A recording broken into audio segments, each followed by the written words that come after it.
Did you know that there is a certain type of contractor's bond that stipulates that you need to get another type of contractor's bond?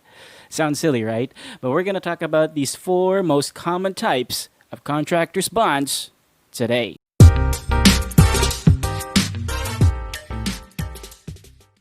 What's up?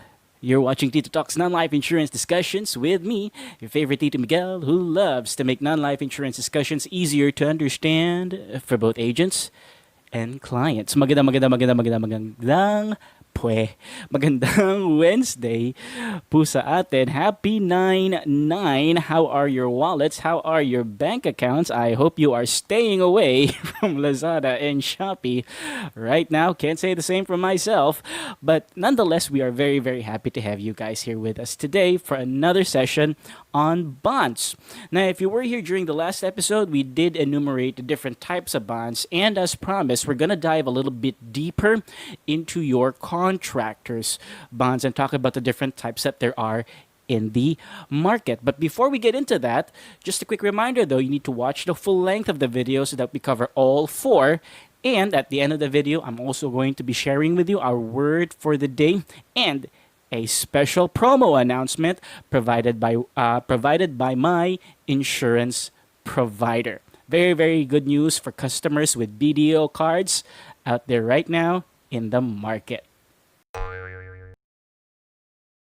Now, enough about your promotions. Let's get into our promised content for today. So we are talking about your contractors bonds. Now, for those of you who did not get to see our previous video on the different types of bonds, because you've got your besides contractors bonds, you've also got judicial bonds, permit and license bonds and whatnot. I'm going to link the video to the enumeration of those bonds right there. And if you missed our introductory lesson to bonds, what they are, what they do, what parties are involved, I'm also going to link that lesson right up here, right about now. And don't worry, the links to those videos will also be in the description as well. So don't you worry about that. Tito has got you covered. Now, getting on with the topic at hand, contractors' bonds are most usually used by, well, contractors. Well, that's what the name's for. Now, if you haven't encountered the term contractor before, the dictionary definition of a contractor is someone who undertakes obligations by contracts from other parties and performs them and executes them by using their exposure to labor, manpower, expertise, and know-how. So in short, contractors are people who take up jobs from people who want to get things done. It's just that in most cases, contractors are thought of most commonly in the construction industry, wherein people want to build houses, people want to build buildings, malls, corporate centers, so on and so forth. You need contractors to get that done. Most people or most investors in businesses and capital venturists already have the money or can secure money or capital to set up this particular business venture. What they do lack are the expertise. This is where your contractors come in. Contractors take on the jobs that they provide or that these investors or these capitalists provide, and they execute these building contracts, bringing these buildings to completion, whether that be houses or residential structures or your other types of commercial structures, simply put. So that's what contractors do. What's most interesting about the way contractors do things is, well, it's more sort of a bidding system, so to speak. Now, when we say bidding, or in other terms, more technical terms, competitive bidding, contractors pit themselves against each other whenever there are available projects in the market, i.e., let's say you have a very, very wealthy businessman or a group of investors who thought it might be a good idea to set up a mall in a certain location, in a certain province, in a certain city. Now, since these investors or these businessmen haven't the slightest idea about how to bring about that project to fruition, they would require the assistance of a contractor. Fortunately enough, there are a lot of contractors already in the market, people who freelance and need the projects to help sustain their livelihoods. So you can imagine what type of competitive playing field we're talking about. You've got a lot of contractors trying to vie or trying to apply to get that particular contract. You choose me to make your building. No, choose me to make your building. Hindi, ako nang piliin mo.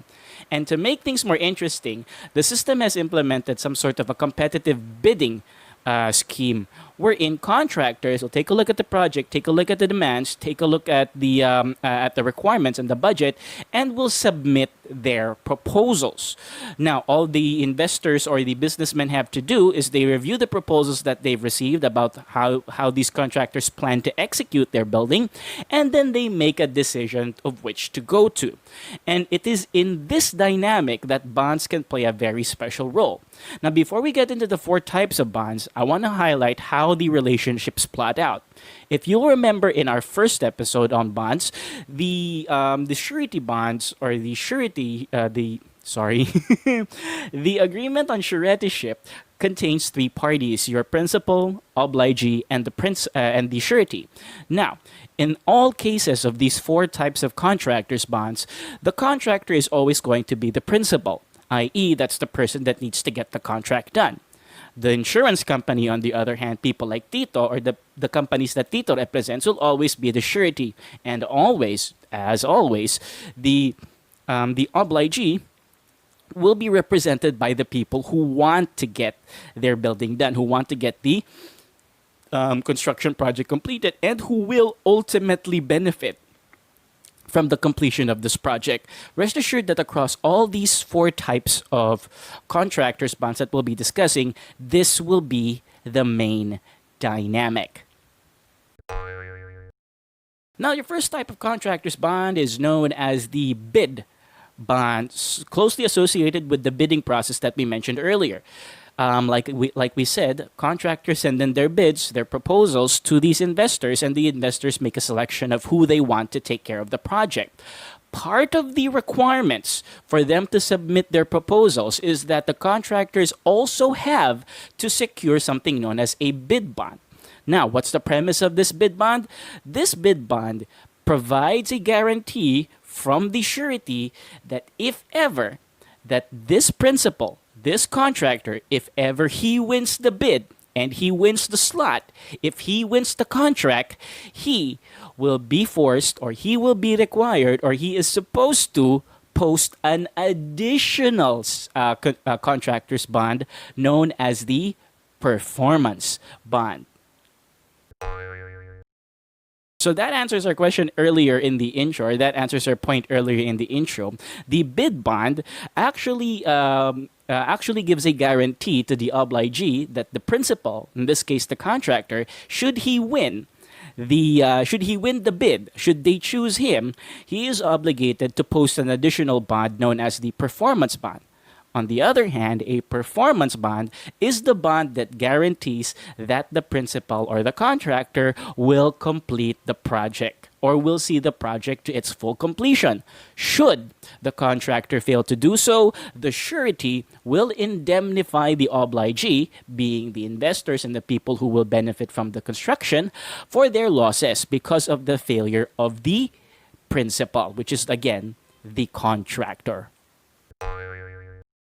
The next type of surety bond or contractor's bond we're going to be talking about is no longer connected to the bidding process, but now is connected with money because this is known as the down payment bond. Now, the down payment bond is an additional document that obligees could require of the principal, especially when they get the contract. And this bond guarantees that the principal is supposed to use the initial down payment given by the investors, given by the businessman to the contractor towards the project. So this means yung pera pong binigay, yung unang down payment po na ibibigay ng mga investor kay contractor, yung nagpapagawa ng struktura, bibigyan po ng pera si contractor. That bond will guarantee that the contractor uses that money in order to complete the project. So it's supposed to be spent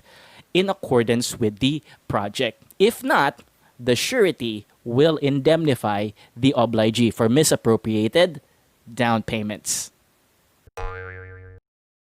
And finally, before we wrap up today, we are also going to talk about warranty bonds. And this one's pretty interesting because it only kicks in or it only becomes relevant once the building is completed. Yes, once the building is completed, the warranty provides that the contractor will correct any particular flaw in the construction, any other problems with the construction, with the structure that become evident within a full year after the turnover of the project from the contractor to the obligee or to the investors or the actual proprietors of the building. So in short, kapag natapos na po yung construction, there's still another year for which the obligee can ask and command the contractor to take a look and correct whatever errors he might have overlooked while constructing the building in the first place. In addition, also, Tito mentioned earlier that we have a special surprise for you. This 9.9 promo. Everyone's doing it right now. Why not Tito as well? Now, for those of you who are interested in insuring their cars with Tito, got a very, very special treat for BDO card holders. If you do have a BDO, if you are a BDO card holder, you will, for a slight opportunity, a small time window, a small time frame, you will be able to purchase your insurance premiums with us and pay them on installment basis. Yep, that's right. You don't have to pay up the full amount up front. We can break it down via number of months. And you've got your choice. 3, 6, 9, and even 12 months spread out evenly across the year, making it easier for you to take care of your premiums and assuring that your assets stay protected throughout the whole year. And if you're interested in buying, interested in selling, you know who to talk to. Now let's take a look at our word for the day then, shall we? Our word of the day is, we have already encountered this earlier. I just want to make sure that we pronounce this properly. Don't say this with Tito. Performance. Yes, the term performance is a noun to which the verb form would be the term perform. Now, the term performance refers to an act or an activity wherein an individual sets up or presents a play, a show, a comedy, or any type of form of entertainment or accomplishment. An act of staging or presenting a play, concert, or any form of entertainment, or in this case, in the construction industry, an actual building. Now, there's a schwa at the end of the word, right before the NCE, and the PER is a what do you call that? Is another schwa. So let's link those up together. I'm going to put up the schwas in the word. I'm going to highlight them in red. Say this with your Tito one more time. Performance. Say it again for Tito one more time. That sounded really, really good. Performance. It's been such a lovely treat talking to you guys today. I hope you had the same. Please watch out for our next video wherein we're going to dive a little bit deeper into judicial bonds. And once again, this is your favorite Tito Miguel, always saying, I hope you enjoy the rest of your day.